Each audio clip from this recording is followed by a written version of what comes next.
kembali lagi dengan Bunda Hidayah dalam pembelajaran Bahasa Indonesia. Hari ini kita akan belajar yang pertama, menemukan informasi yang berkaitan dengan kehidupan sosial. Manusia dinamakan makhluk sosial karena manusia tidak bisa hidup sendiri dan sangat membutuhkan orang lain. Kehidupan sosial adalah semua yang berhubungan dengan orang lain. Informasi kehidupan sosial yang dapat kita temukan dalam membaca cerita. Saat membaca cerita, bacalah dengan seksama, kemudian tandailah kata-kata yang tidak kamu ketahui artinya, kemudian carilah di dalam kamus. Sekarang ayo simaklah cerita pada halaman 157 yang berjudul Loli Semut yang Cerdik. Setelah membaca cerita tersebut, kita dapat menemukan informasi dalam cerita.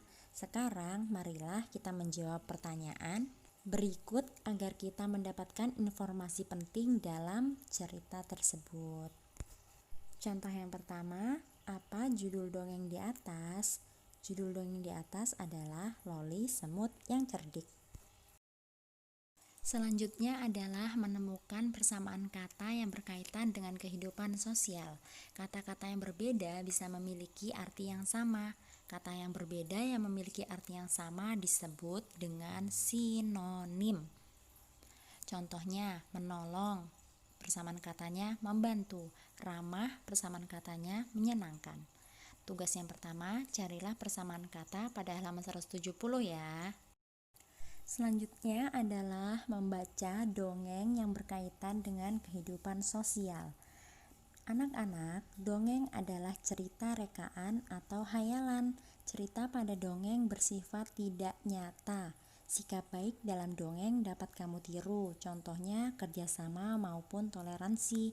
Untuk memahami dongeng, bacalah dengan seksama ataupun bisa mendengarkan dongeng yang dibacakan oleh orang lain.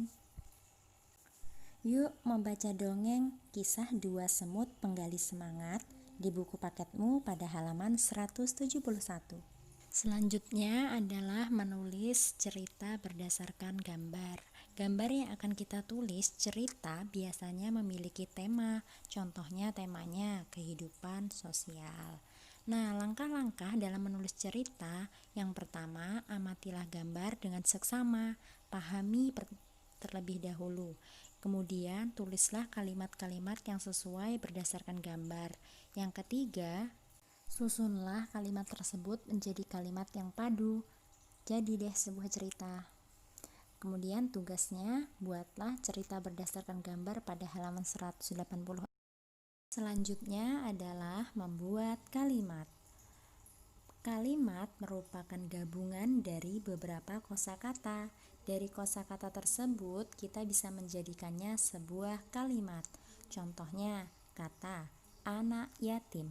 Kalimatnya, kita harus menyantuni anak yatim agar Allah sayang pada kita.